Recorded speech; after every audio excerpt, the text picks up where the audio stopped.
We all set? Yeah, we're all All set. right. I'd like to welcome everyone to the Center for Marxist Education. I know I'm personally looking forward to hearing Doug Greene's talk on the life and thought of Louis-Auguste Blanqui. I think there's a lot of obscure historical figures in the working class and Marxist movement that more of us should pay attention to. And this is going to be the beginning of a series on that, hosted by Doug.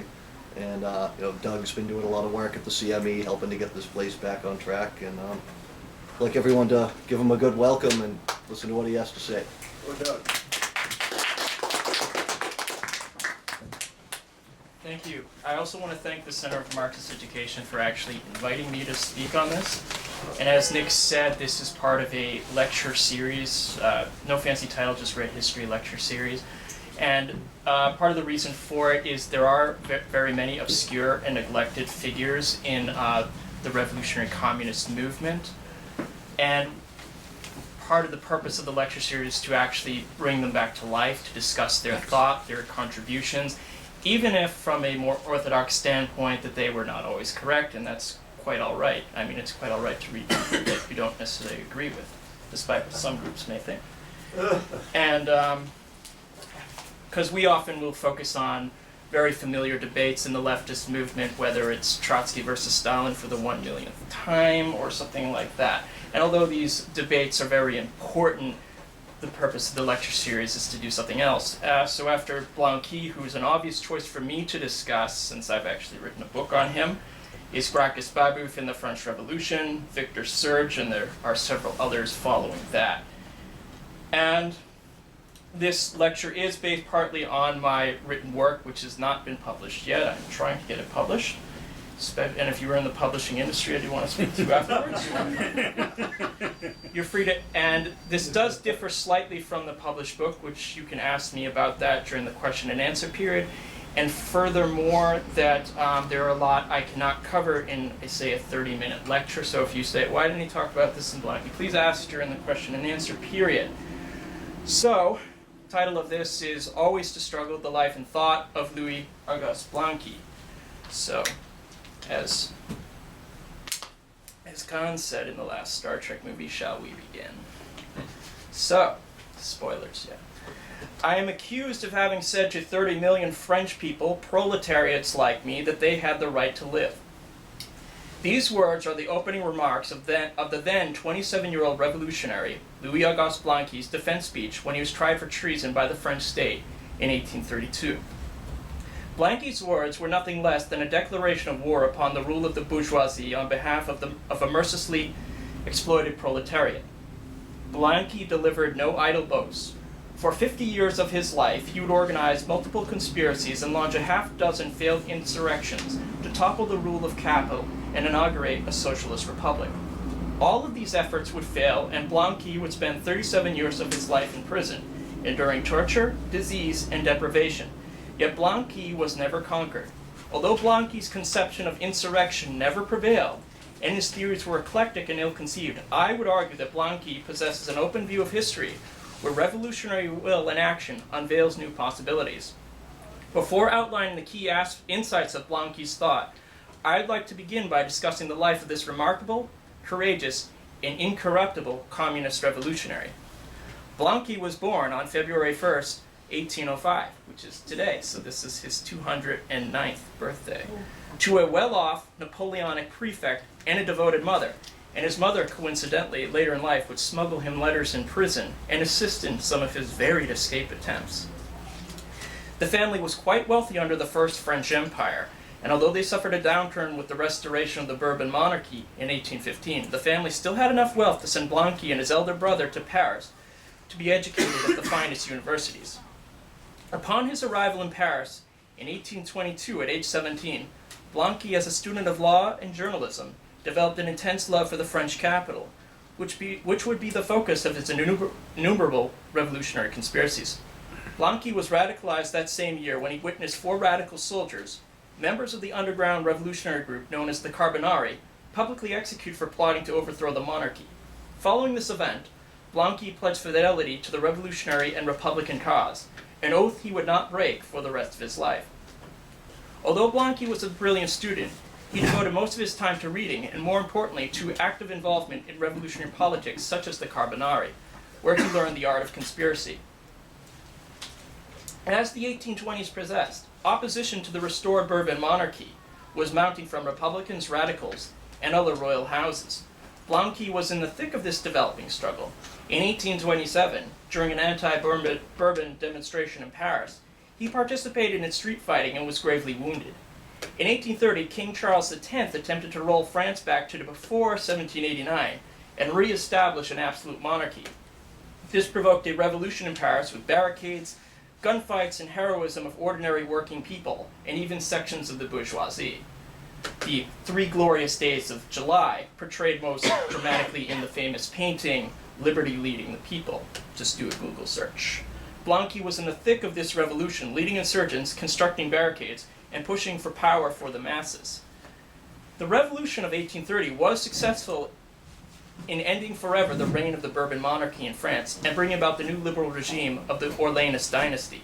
However, I would hasten to add that this was the only success Blanqui ever experienced in his revolutionary career. But the Revolution of 1830 was in many ways only half his revolution. All right. Let's get you a chair there. Oh my God. You okay?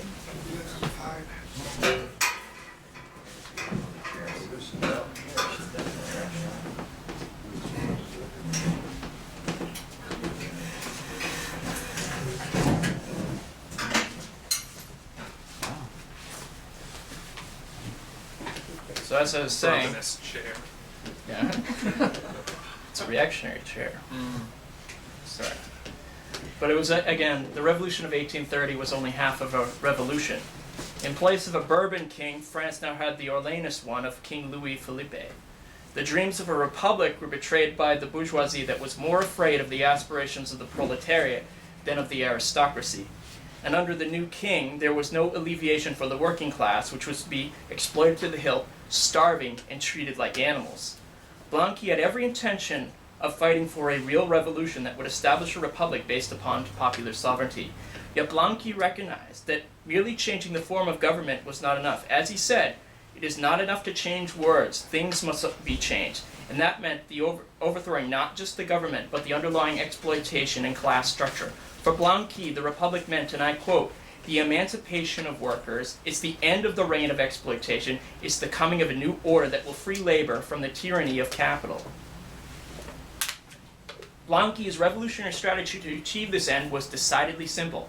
A secret conspiracy, highly organized in a hierarchical cell structure, and trained in the use of arms and clandestine arts, would rise up on an appointed day and seize political power in Paris. Once the revolutionaries had power in the capital, then legitimacy would pass to them, and they would establish a transitional dictatorship which would do two things: serve as a police force of the poor against the rich, and educate the people in the values of a new society. Once these twin tasks were completed, the dictatorship would give way to a communist society. It is important to note that secret societies were deeply rooted in the French revolutionary tradition, with the most famous examples being Gracchus Babeuf and the Conspiracy of Equals, which was the first modern communist organization active during the Great Revolution, and popularized by history by one of its central organizers that was published in 1828, and of course the Carbonari. Furthermore, organizing underground was the only way revolutionaries could operate, since open agitation invited state repression. So the art of conspiracy was a clear necessity for revolutionaries of Blanqui's time. Blanqui organized several secret societies in the 1830s. The Society of Families, which was broken up by the police, and the Society of Seasons. The Society of Seasons was led by Blanqui and another famous Republican revolutionary, Armand Barbes, and contained at most 1,000 members. On May 12, 1839, the Seasons launched an insurrection in Paris which managed to seize several key strategic points. Unfortunately, the revolt was quickly put down. The insurgents rose alone, the masses did not join them. And without the masses, Blanqui's revolution was doomed to defeat. In the aftermath, Blanqui and his comrades were rounded up and given long prison terms. For the next 10 years, Blanqui and other members of the Society of Seasons were kept in deplorable prison conditions. For example, they could neither sit down properly nor stand up in their cells. Vermin was everywhere, and it was too hot in the summer and too cold in the winter. Blanqui's health was nearly broken by the ordeal, but he himself never broke. By 1844, the conditions in the prison had been made public knowledge, causing an outrage among the public. Not only this, but Blanqui's health was shattered, and he was given little time to live. It would have been a scandal for the monarchy if Blanqui had died in prison, so he was offered a pardon. Blanqui responded with these words, and I quote, "Tell the gentleman that I proclaim solidarity with my comrades. Does he believe by any chance that the tortures of our imprisonment have broken that solidarity? It was that which upheld us in our terrible struggle. It was that which has been our strength. Let the minister send me back into the nearest prison. This prospect would be a pleasure to me compared with that of an odious pardon." Blanqui not only miraculously survived his illness, but he was freed anyway. But he was kept under such close surveillance by the police that he may still well have been in prison. It was only with the outbreak of the 1848 revolution that Blanqui was freed unconditionally and able to rejoin the fray. Now, a slight digression. During the 1830s and 40s, the French working class movement was developing trade unions and cooperatives to protect themselves from ruthless exploitation. There were uprisings such as in Lyon, and the proliferation of Republican and socialist ideas among the proletariat. The era of independent, mass working class politics was coming to birth. In short, the working class did not believe, quoting the words of Alain Badiou, that the fate of the wretched of the earth was a law of nature, but that it can, if only for a few battles, be revoked. And in February 1848, the working class of Paris, after fierce street fighting, brought down the Orleanist monarchy and established the Second Republic. Yet this time, the workers did not plan on being cheated of their gains by the bourgeoisie. They demanded not merely a democratic republic, but a social one that would protect their right to live and to work. For instance, the Second Republic provided for the right to work in the new national workshops for the unemployed. The radicalism of the workers was feared by the moderate and conservative bourgeois leaders of the Republic, who quickly began preparing for a bloody confrontation that would roll back the concessions which the workers had gained. Blanqui threw himself into the thick of this movement, becoming the spear point of the radical opposition to the moderate republic and a passionate advocate for a revolutionary communist road.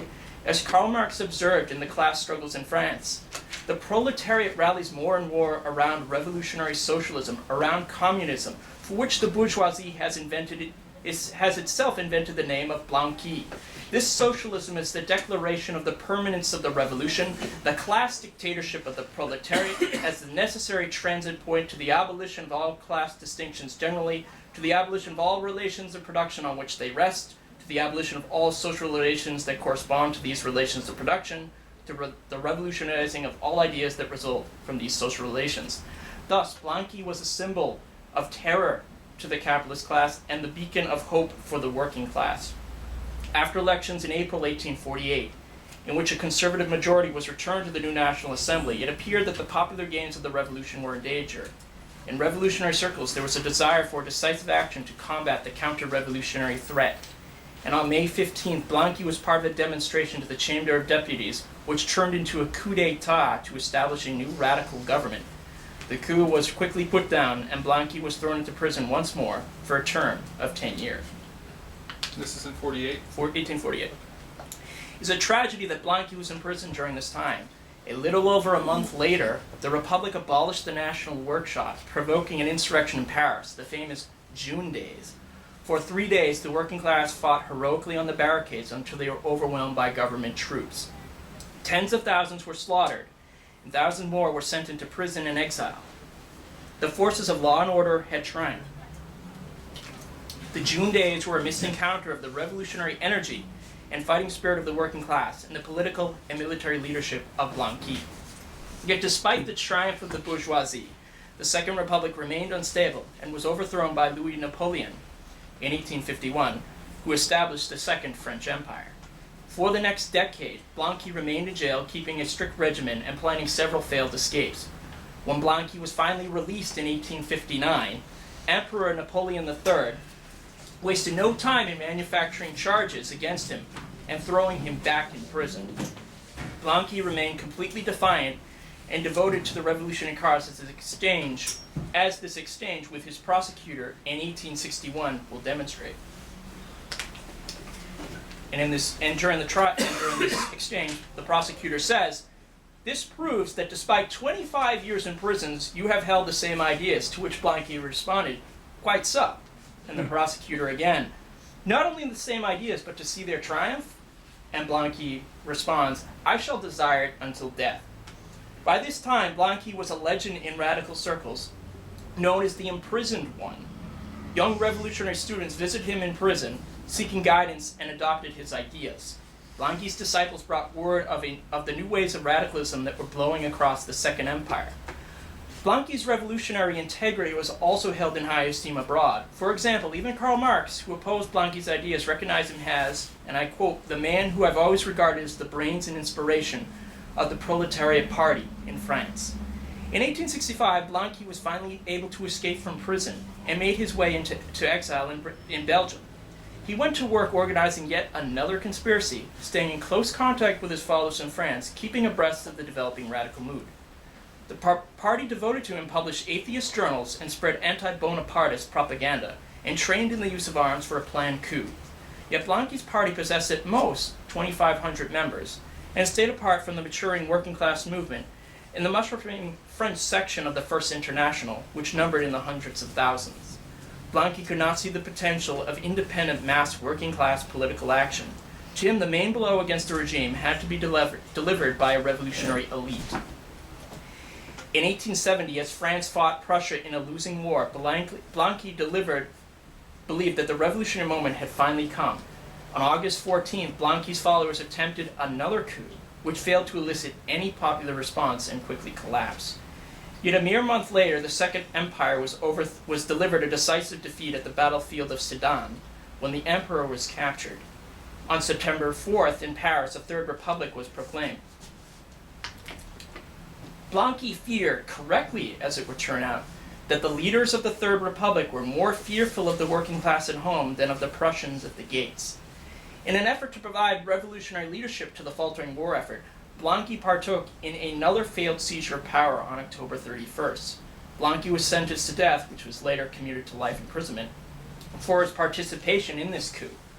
However, he managed to evade arrest for several months, being captured on March 17, 1871.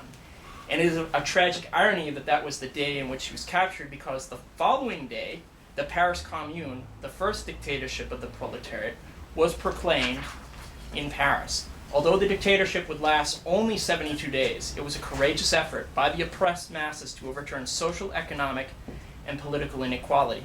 In its place, the Commune created new institutions of collective power that broke the existing repressive and bureaucratic state apparatus in favor of a system based on universal suffrage, the instant recall of elected delegates, modest pay for elected officials, and the fusion of legislative and executive functions.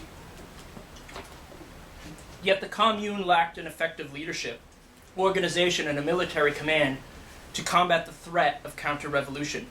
No doubt, Blanqui's presence in the squabbling chambers of the Commune would have provided the moral, political, and military leadership which the Communards lacked. As Marx remarked on the failed attempts by the Communards to exchange all their captured prisoners for Blanqui, the counter-revolution refused. They knew that with Blanqui they would give the Commune a head. Blanqui was in solitary confinement as the revenge of the bourgeoisie ravaged Paris. During the bloody week of May 21st through 28th, at least 20,000 Communards were systematically slaughtered to re-establish order, and Blanqui could only suffer in silence. In the aftermath of the bloodbath, Blanqui wrote an extended work on astronomy entitled Eternity by the Stars. This work of science was also his answer to a lifetime of revolutionary struggle.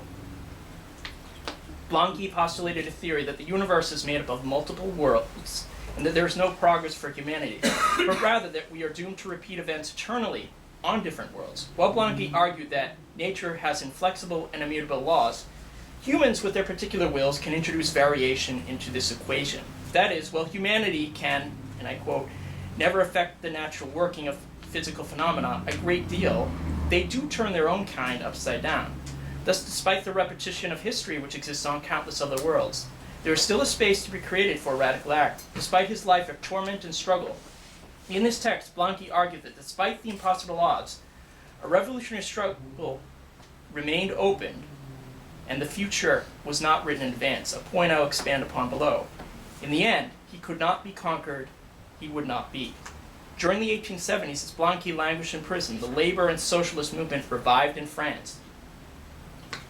The movement's energies were focused on gaining amnesty for the remaining exiled communards. The growing amnesty movement centered around Blanqui, the old man of revolution. By this time, Blanqui had amassed respect far beyond radical circles for his dedication to the revolutionary cause. He was nominated for political office and was elected as a deputy in 1879, only to have his election invalidated by the state. Yet the French government, which saw which way the wind was blowing, released him shortly thereafterwards and granted amnesty for the remaining communards. For the remaining 2 years of his life, Blanqui continued his revolutionary work. He founded a political journal, No Gods, No Masters, a title of which anarchists have appropriated, and traveled the country agitating for a social republic. After giving a political speech in late December of 1880, Blanqui was struck down by a stroke and passed away 5 days later, January 1st, 1881.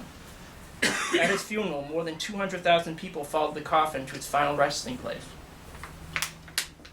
Among those who gave speeches were the anarchist communard Louis-Auguste Blanqui and the Russian revolutionary Peter Chakhtev, who said of Blanqui, he was our inspirer and model, the matchless leader who conveyed to us faith in the revolution, firmness in the struggle, and defiance of all suffering.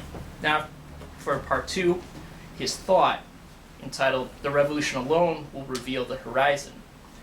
In discussing the thought of Blanqui, let me say that one will look in vain throughout his work for a well-developed revolutionary theory. He was a widely read man, but a very eclectic thinker. He had no conception of dialectics, modes of production, and a rather superficial understanding of economics, even though his brother was actually a rather famous economist. His method to seize power in a coup by an elite conspiracy failed spectacularly time and time again. Blanqui was not a theorist. He was above all things a man of action.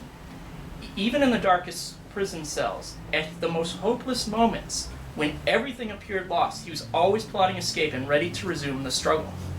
Despite his weaknesses in theory, however, I'd argue that Blanqui did possess a radical open view of history, revolutionary action, and communism.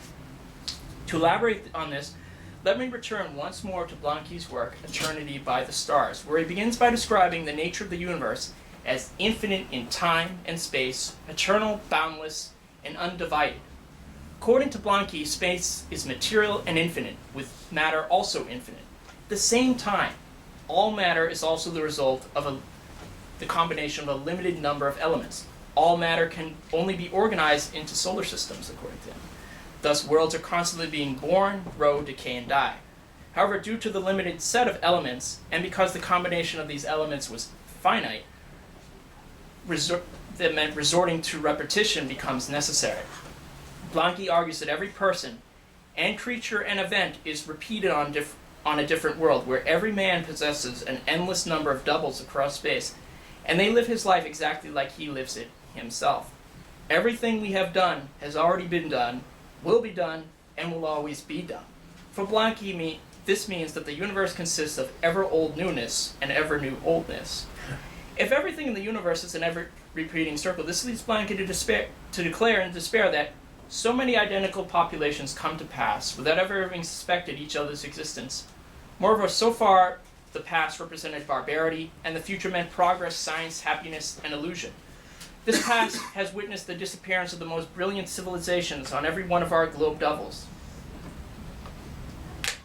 They disappear without ever leaving a trace, and they will do so again without leaving more of a trace. What we call progress is locked up on each earth and disappears with it. And it's here that Blanqui offers his critique of the ideology of progress and teleology in history. Blanqui could not conceive of progress in a universe wherein his civilization had already vanished on a far distant earth. How could he envision progress when everything had already been repeated billions of times before? In fact, in this haunting vision, humanity was condemned to the same labor of Sisyphus. Yet Blanqui hastened to hold the door open for hope and action despite it all. As he said, "For tomorrow the events and people will follow their course. For now on, only the unknown is before us, like the earth's past. Its future will change direction 1,000,000 times. The future shall come to an end only when the globe dies. Until then, every second will bring its new verification, the road taken and the road that could have been taken." I believe that the view of history Blanqui outlines in Eternity by the Stars and in some of his other writings, means the following in regards to revolutionary action: that while the objective conditions are overwhelmingly stacked against revolutionaries, this does not mean that there is no space to be created for a revolutionary act. Rather, the revolutionary effort, the will to fight and to win against insurmountable odds, can unveil unseen roads to communism. And these roads are not given to anyone in advance, but become revealed in the course of struggle. Blanqui believed that while there was no progress, and on the surface the rule of capital appeared all-powerful, and the people were apathetic and not open to the message of revolution, he still said, to judge from the current disposition of people's minds, communism isn't exactly knocking on the door. But nothing is as deceptive as the current situation, because nothing is so changeable. This idea of revolutionary praxis is practically dialectical. True, Blanqui is not informed by any detailed analysis of political economy, class struggle, or discussion of modes of production, but is a recognition that the apparent surface stability of bourgeois society contains deep contradictions which can potentially produce a revolution. Yet just because capitalism is marked by deep and explosive contradictions does not mean that a successful revolution is guaranteed. As Blanqui argues elsewhere, no, there was no inevitable. Otherwise, the history of humanity, which is written by the hour, is all written in advance. What is needed then to resolve the contradictions of bourgeois society? Blanqui's answer is the revolution, an act of will sustained by organization and arms. Blanqui says of the future communist society that the revolution alone will reveal the horizon, will gradually remove the veils and open up the roads, or rather the multiple paths that lead to the new order. Those who pretend to have in their pocket a complete map of this unknown land, they are truly the madmen. He has no patience for the utopian socialists who've already mapped out the perfect society. For him, the utopians are not grounded in the actual material conditions, but deny the role of human action in bringing about communism, replacing revolutionary praxis by idle speculation and appeals to gradualism and false teleology. Ironically, Blanqui's the firm and unshakable atheists believe that to carry out a revolution you needed an act of faith. As he says, revolutions desire men who have faith in them. To doubt their triumphs is to already betray them. It is through logic and audacity that one launches them and saves them. If you lack these qualities, your enemies will have it over you. They will see only one thing in your weakness, the measure of their own forces, and their courage will grow in direct proportion with your timidity. Blanqui's ethic is clear. If you lack the will to win, or hesitate in carrying out what the revolution demands of you, not only will you lose to the enemy, but you are a traitor to the cause you claim to serve. It is true that Blanqui is arguing for a voluntaristic approach to revolution, and at times he puts almost superhuman faith in the ability of arms and organization to achieve revolution, regardless of the objective circumstances. As he says during the 1848 revolution, armament and organization, these are the decisive agencies of progress, the serious means of putting end to oppression and misery. And elsewhere he says that revolutionary insurgents motivated by an idea are superior to a better armed adversary. In the popular ranks, what drives them is enthusiasm, not fear. Superior to the adversary in devotion, they are much more still in intelligence. They have the upper hand over him morally and even physically. By conviction, strength, fertility of resources, promptness of body and spirit, they have both the head and the heart. No troop in the world is equal to these elite men. And there is certainly a truth of all of this.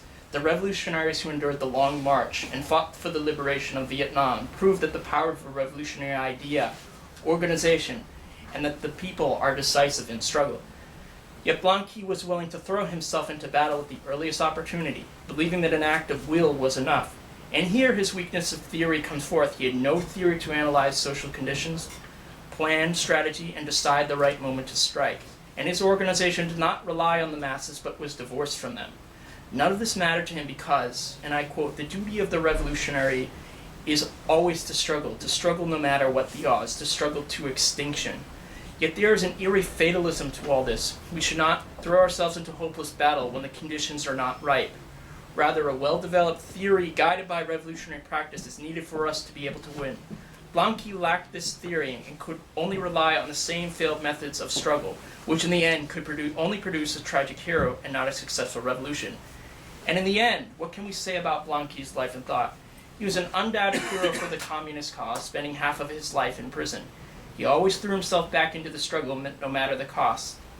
Although eclectic in his theoretical views, I believe that Blanqui possessed a radically open view of history, and despite the odds against communism, he still had hope, despite everything, that revolutionary will could open new roads unforeseen in the fog of the present.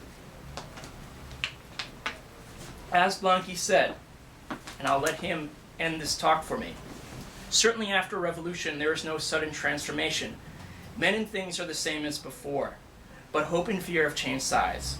The chains have fallen, and the horizon opens. Thank you.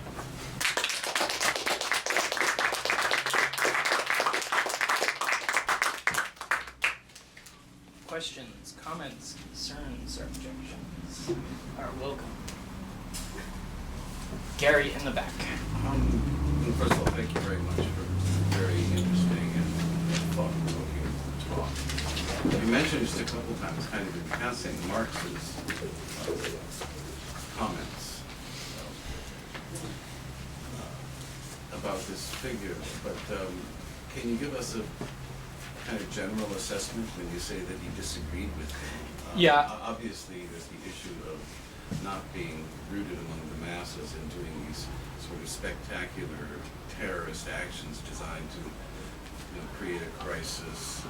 But there's also this concept of a proletarian dictatorship, which is maybe incipient in Marx and developed in Lenin. But I mean, there are commonalities as well as differences. What does Marx criticize or praise? Sure. First of all, in the book I've written, there's actually a large chunk of it is actually devoted to Marx and his views on Blanqui and political action. Marx had the deepest respect for Blanqui personally as a fighter devoted for the cause, but he really disagreed with, he called the conspiratorial type of socialists the alchemists of revolution in an 1850 article.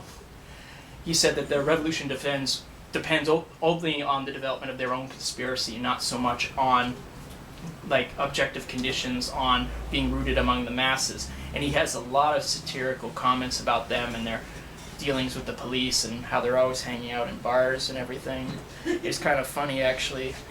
And I would argue Marx's style of organization, reflected in the Communist League in 1848, the First International, was much more rooted amongst the popular masses. His dictatorship, the dictatorship of the proletariat that Marx emphasized, was dictatorship of class, not of an elite minority. It's kind of interesting that Blanqui actually fits many of the stereotypes that are often associated to Marxists, that we're always hunkering about in corners, conspiring, that we want a dictatorship of a very small elite, and that we have a very undialectical view or a very negative assessment of religion as well. Marx, of course, has a well-developed political theory. We can see that in Das Kapital, that Marx is also willing to operate in mass, open organizations in a way Blanqui really isn't.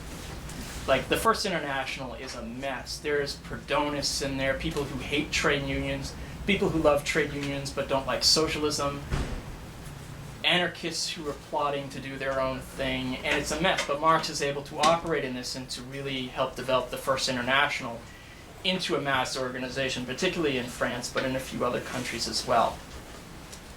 And the dictatorship of the proletariat. Some people say that Lenin was a Blanquist. You can say that only if you deprive the word of all meaning whatsoever. Lenin's theory and practice is completely different, rooted in political theory, alliance with the rural masses, crushing the counter-revolution, and furthermore, the development of professional revolutionaries or tribunes of the people who are reaching out to the masses, which is done via the vehicle of a Marxist vanguard party, which is a political party intimately connected with the masses in a way Blanqui's never was. At one point, one of Blanqui's followers actually puts out a public newspaper, and this causes a great scandal in the movement. It's like, why are you doing this? You can't put out public papers. I know most socialist groups have their own paper, but it's for them it was a huge scandal to put out their views publicly like this. They thought, we'll seize power on an appointed day and everyone will just kind of rally to us because we're the chosen few. Peter has a question. I imagine there are several possible ones that I could think of. I'm curious what, if any, reasons Blanqui gave for refusing to engage in basically engage a public to get their support for his revolutions? First of all, I mean, when he came of age at 17, France was under a restored monarchy. Sure. And for most of his life, open political agitation was just not possible. He actually kind of tried it a few times during the various republics. But it's kind of clear, like, open agitation just invited state repression. And that a lot of open agitation was done by these very reformist ideas of, you know, let's get classes to reconcile, let's have these cooperatives. And for Blanqui, there's quite a difference between appealing to the ruling class for reforms and declaring war upon them. In a sense that, you know, he had a lot of contempt for these reformist socialists who did try open agitation, but when push came to shove, they would almost always defend the regime in power, even while workers get slaughtered. So sort of a way to, a security measure. Yeah. Right, you know, under, you know, France under the Holy Alliance, and, you know, everybody, all these groups were under a law of, and B, sort of a matter of purity, essentially. Yeah. Yeah, purity definitely comes in there.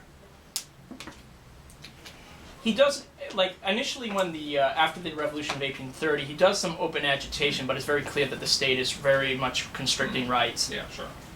The only times he really does open agitation is in 1848 for a few months before he tries a coup, and the last 2 years of his life during the Third Republic. Okay. Joe. Just first up, just a factual clarifying question. You said 200,000 people followed his coffin? Is that Yes. what you said? That's what the sources have said. That. What's this? What? That's the multiple sources on that. Let's That's a see. The lot of sources people. are Samuel Bernstein's biography and Alan Spitzer on the revolutionary thought. If you Yeah. really want, I can tell you after. So my one question I had for that is, I mean, that's pretty good. I mean, if that's that fact or something like that fact established, that kind of answers my second question. What I was going to ask before you would drop that bomb, you know, towards the end of your presentation was, what evidence do you have of Blanqui's continued popularity or, you know, resonance of his ideas within among the people? You know, clearly you emphasized the detriment that his absence, you know, represented for the various absurdities, particularly the Commune. But, you know, what evidence is there of his continued you know, influence despite his 37-year absence and from the movement physically? You know, what are the kinds His of evidence you're popularity? working with? Yeah, Well, and or influence, right? Since he's in there is a prison. party that Blanquist party in France that survives him by, depending how you define Blanquist, 10 to 20 years. They very much develop this idea of they really much try and keep the revolutionary myth and tradition alive, but they really become more this like anniversary celebration of every revolutionary holiday and event you can imagine. But their lack of theory comes back to bite them in the ass, because at one point France is threatened by a reactionary coup d'etat. And some of the Blanquists essentially see, we'll bring down the Republic, we'll come to power on the backs of this reactionary coup. And that splits their party devastatingly. Some of them go very far to the right, they become a bunch of anti-Semites and reactionaries and hyper-nationalists. Some eventually move into the more, what becomes the French Socialist Party by 1905.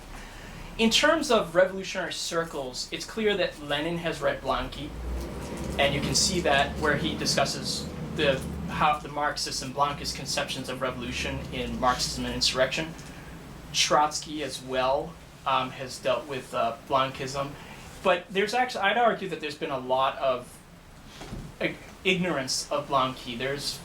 There are some French biographies of him, but a lot of it's misconception. For reformist socialists, he's like verboten. They don't want to deal with him, and that makes sense. People like Bernstein and eventually Kautsky don't like him. Trotsky and Lenin do have a slightly more appreciative view of Blanqui. And there are actually, and within the French communist movement, actually, there are some dissident, like syndicalists or Trotskyist historians who do speak favorably of Blanqui. What I actually found interesting was the most positive view of Blanqui I saw from official French communism was from André Marty, who was one of the leaders of the French Communist Party. He was also the leader of the Black Sea Mutiny against Allied intervention in the Bolshevik Revolution, head of the international brigades in Spain, and in 1944 he thought the French Communist Party should try and make a bid for power. It's a shame they didn't try.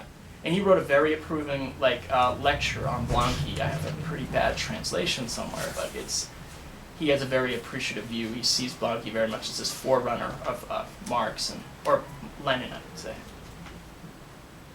Yes. I don't have a question. I just wanted to thank you again for putting the work into this and shedding some light on neglected historical figure. And I would like to take a minute to ask Jeff, would you mind passing the donation bucket? Believe it or not, the Center for Marxist Education has no corporate sponsors. They don't return our calls and send us checks. So, anything you can throw in and spare to help pay the rent and keep programs like this going on. Yeah, and I'll put the money in there, and there will be extra. That's fine. Because I don't think this is Mainly because our calls include F-bombs and. Yeah, usually. Yeah, we're always open against business. We're not open for it. Awesome. Yes, wait. So I'm really sort of interested in Blanqui's theory or lack thereof in some ways. And I'm wondering if maybe you can say some things about his ideas in Eternity by the Stars, because he seems to anticipate in some ways Nietzsche's idea of the eternal return. Right? And I'm wondering if you can say some things about what you think is the usefulness of his ideas in Eternity by the Stars, maybe the limits of those ideas too. Well, I'm not an expert in astronomy, but every source or commentary I've read on Eternity by the Stars is rather dismissive of the science in it.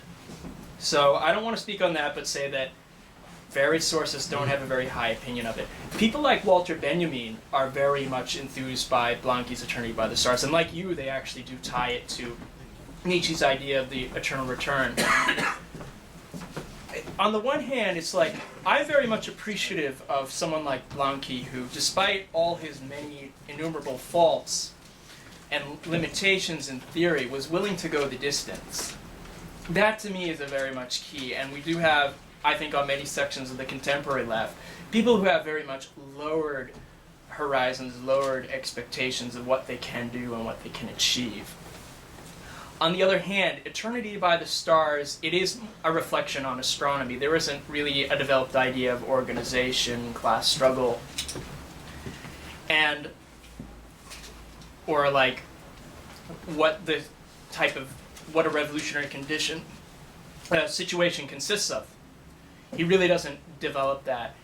And actually, in terms of his theory, and not just in Eternity by the Stars, but I recently got several hundreds of pages of his 2-volume selection, Social Criticism, which I have not had a really good chance to go through. And Where did you get that? through universities and through people who had access to library passwords who could send it to me. I can send it to you if you speak French, and you're welcome to. Yeah, that's the problem. Well, there's always Google Translate. You want to be careful with that. Yeah, I know. I'm kidding. Not the greatest. I'm kidding, but there, the limitation. He really does. For him, the situation is always ripe for the revolution, and I think in that sense he kind of falls into Marx's criticism. The revolution consists on the development of his own conspiracy. Like once it's highly developed enough, and once there's these slight cracks in a regime, you can just go in there, seize your key points, and people will just see your flag and rally to you without having done any mass agitation or anything beforehand. Dana in the back. I actually have a bunch of questions. I should have written them down. The first one is, my apologies if I missed this part because I got here late. I just wanted to know what Blanqui imagined, if his revolution worked out, what the society would look like after that. What the means to reorganizing the society into this communist world. What if he even had a developed theory of that? Sorry, I might need to come back. That's fine. I actually can answer that. He actually has a quote he does not like people who come up with the theory of what the future society looks like. At one point he's like, let's cross the river and then we'll see. I mean, it's kind of clear. He kind of says no government, the end of class distinctions, those kind of things. But he really doesn't spend a lot of time on I that. remembered the next part, actually, but finish right. No, go ahead. That's pretty much. That's it's a lot to devote into. It seems like a lot of time devoted to something where you can't promise people anything better at the other end. But the next part was just, I mean, you didn't mention it when we were talking about like him not wanting to engage the masses in his work. Was there an angle of that that was elitist, or was it simply just that it's just like, I'm going to do this with my buddies? But was there any element of contempt for the masses, or was he just ignoring them? There is a certain amount of, again, state repression. There is kind of a justification for that. He thinks like the revolutionary vanguard does come essentially from the bourgeois elite. And he is from a rather wealthy background, and a lot of his key lieutenants are so as well. There is some of that. And there is kind of a contempt for anything that's not focused on the direct political seizure of power. Although he does say, strikes are good and things like that. And, there is kind of this elitism in his view, unfortunately. Yes? You had that wonderful quote from Marx and Blanqui, and then he goes on about the four or five. As Mao say, the four alls. Right, where, I mean, I just read that. That's in the class struggles in France. I forget what chapter. Okay. I might be in I'll have chapter to go 4 and reread it. 5. If you do, it's the four. It's Maoist called the four alls. Yeah, right. But I looked very carefully for any mention of Blanqui in there, and I mean, the thing that I remember is that in some organization, he calls the Blanquis the majority and the potholenists the minority, and Marx was very much against pothole. Yeah, what organization was that where the Blanquis were known as the majority? Do you recall that? I don't know. I will tell you this. Proudhon, I actually really hate Proudhon for many reasons, because he was, let's see, he hated women, he hated unions, the class struggle, he supported the South in the U.S. Civil War, he was an anti-Semite, and in the French work, and I think his ideas were detrimental to the success of the Paris Commune. They rejected any sense of central organization or a military command. And in the First International, a lot of Proudhonists were in the leadership, and which is ironic because a lot of striking workers would be flocking to this organization. They were also not interested in political action. And Blanqui had a lot of contempt for them. He's like, I'm not going to join the First International. And he kind of saw this as like reflection of what the First International was. At the same time, Marx in England and at the various conferences of the First International was doing all he could to limit the influence of the Proudhonists. And it was actually at various times there's this weird diplomacy trying to get the Blanquists into the First International. At one point, some of the Blanquists actually joined the International, but they actually voted to get rid of the Bakuinists. Then they left for various reasons. Yes. I feel like I'm still not quite clear that if Blanqui had this sort of conspiratorial elitist view that's not rooted in mass action, yet on the other hand 200,000 people attended his funeral, implies that somehow he communicated something that gained a mass following. So I understand people would admire his, unbreakable will and so forth, but what was it that got 200,000 people, to his funeral? What were they responding to? I would argue it is the lifetime of commitment. This is he was the symbol for the amnesty campaign for the communards.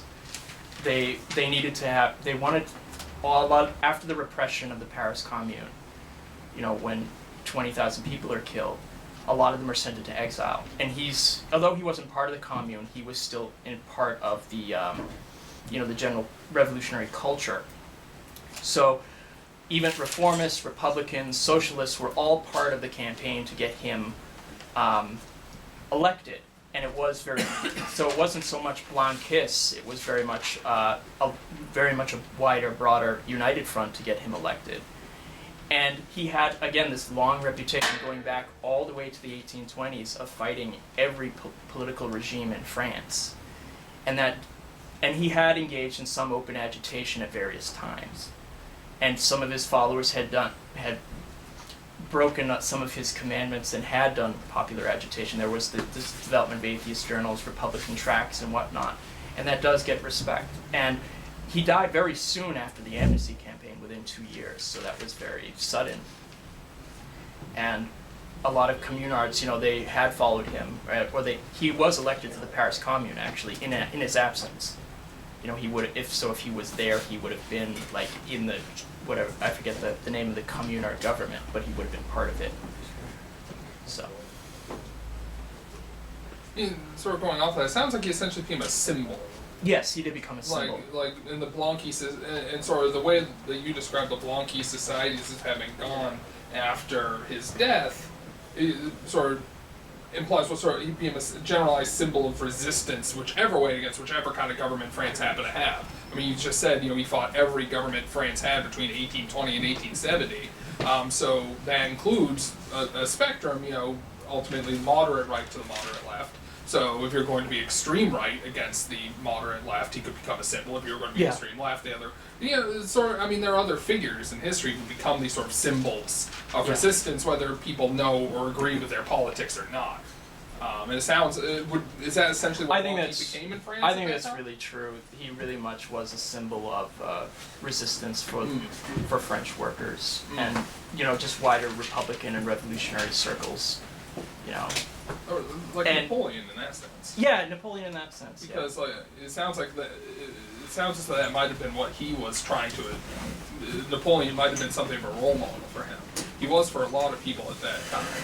Yeah, I mean, it's clear when the Bourbons are overthrown. Actually, Blanqui, he was brought up in a Napoleonic family. His father was well off under the Empire, and they took it rather hard when France was occupied by, the counter-revolutionary forces, and so he had this very much conception of French greatness that at times could get into this very chauvinistic attitude. So, he would have a lot of respect for the liberation mission of France abroad. Yeah.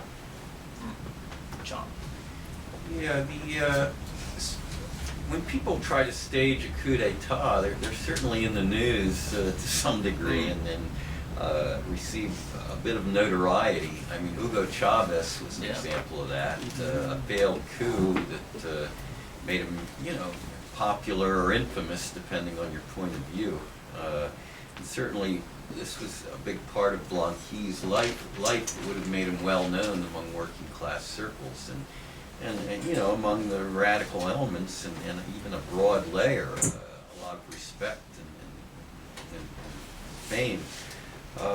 As far as his concept that you have to cross the river and then the future will open up in front of you, I mean, I don't think that's so far-fetched. If you look at the Cuban Revolution, they overthrew Batista, and the measures that they took sort of conformed to the demands of what the people wanted and were fighting for at the time, and the conditions that existed at the time of the revolution, like cutting rents by half overnight, and all kinds of measures being taken. So, and there probably there are other examples as well. That the path and the road to the future lies in what you see when you overthrow the state power, and unfortunately, I don't think there's enough of Blanqui in the thinking of revolutionaries, over the last 50, 60 years, that there were,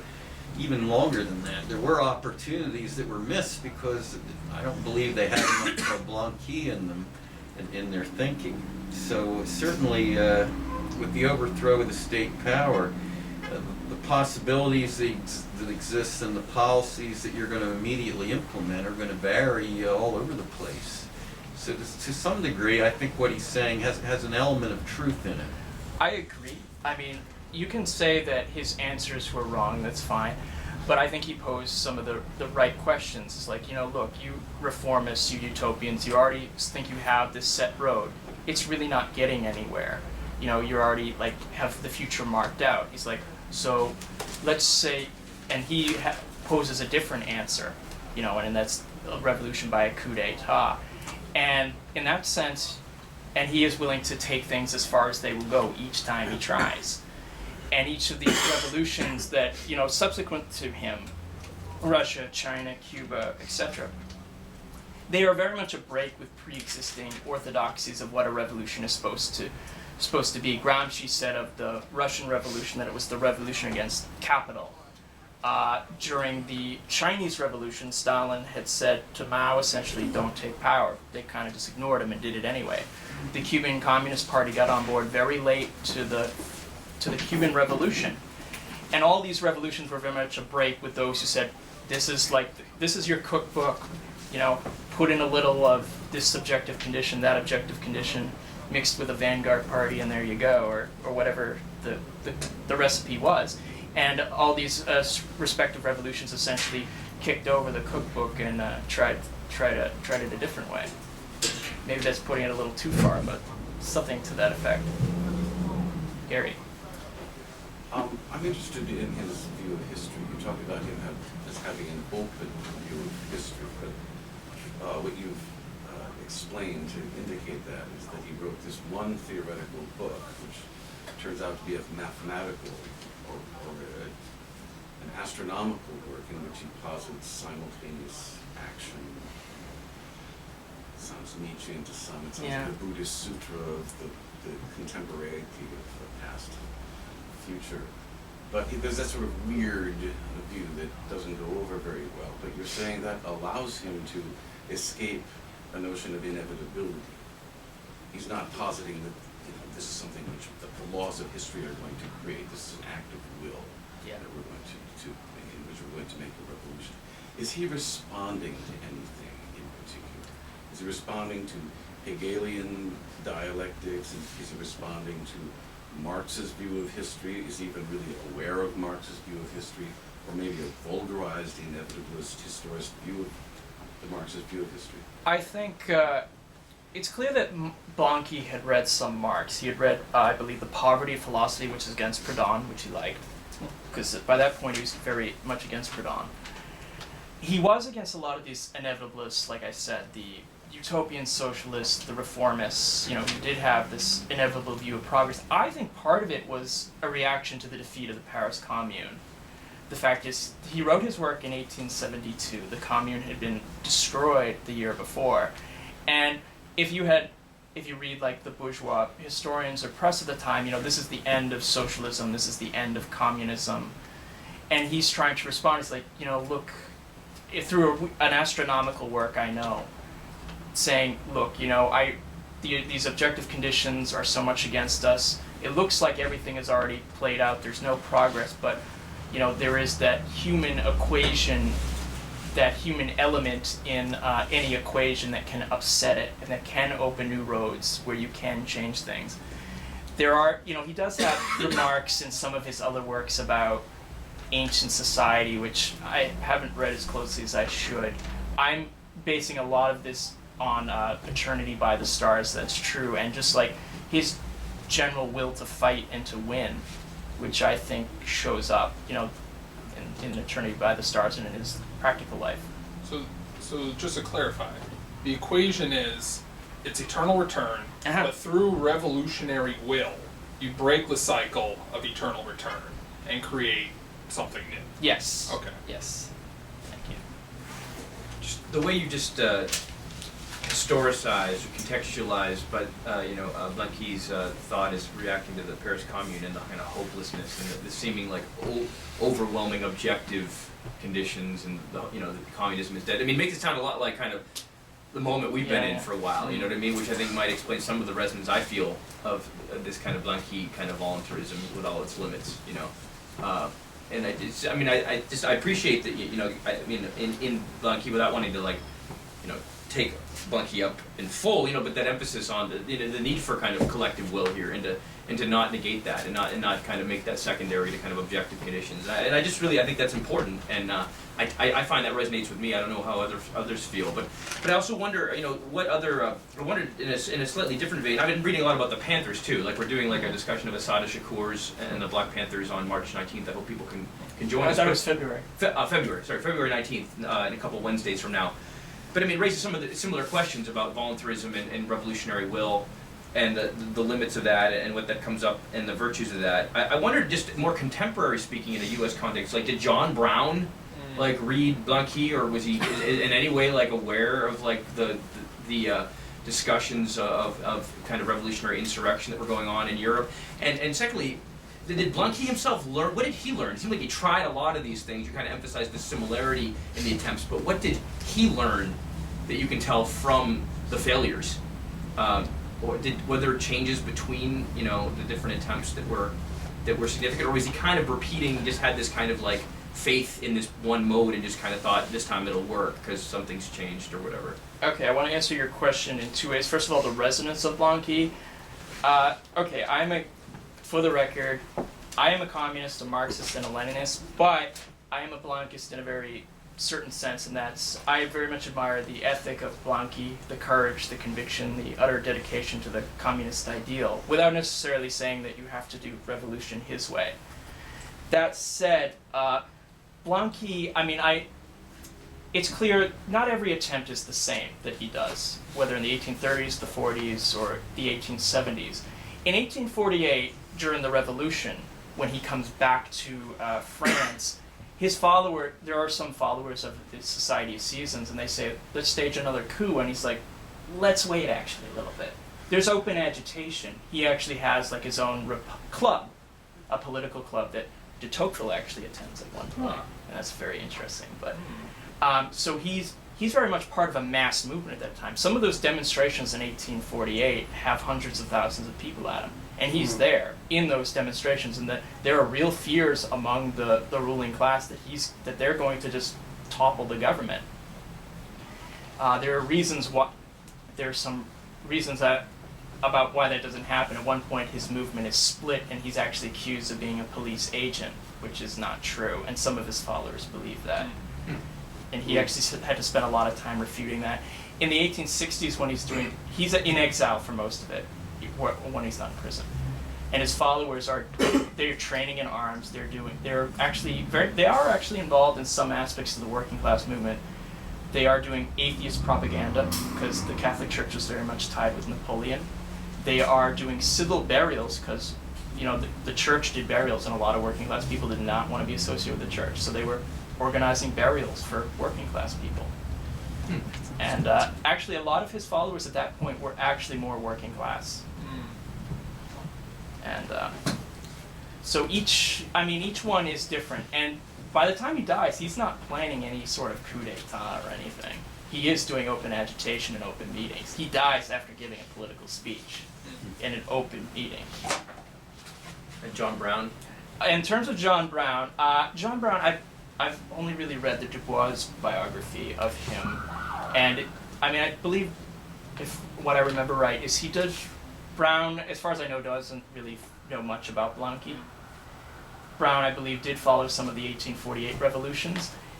I would argue Brown was not a Blanquist in the sense like he knew slavery was inherently exploitive, and he expected to start some kind of real armed campaign that would be based in the slave population. And I believe it was more extended campaign that he was expecting. Blanqui expected a very short, like, coup d'etat and then a transitional regime. Brown seemed more, like, I would argue, more maybe fidelista in terms of what he was planning, like the Macondo barracks. We were going to get these arms, we'll distribute them to the population. I know a little bit about Brown from American history reading. I don't know if he followed Blanqui. What I can tell you is he was profoundly religious. Yeah. And the atheism bit would have turned him off a lot. And actually, he got a lot of his strategic and tactical ideas from the Bible. Yes. Yeah, just so we know, Blanqui hated religion. He called the Catholic Church the first and last support of oppression in France. And he really wasn't wrong, actually. Let's be clear. The Catholic Church in France at this point in time is a reactionary, terrible institution. It is sided with every counter-revolutionary regime. Every ruling class was against democracy, socialism, and with very few exceptions was against workers' rights. And so if you attacked any regime in France, you ultimately found yourself in opposition to the established church. And he did call Christianity opium without Marxist qualifications. Other questions, comments, concerns? Okay, unless someone else has anything, thank you for coming. I really appreciate the clever stuff. Well done. Thank you. Thank you. Should we announce future events right now?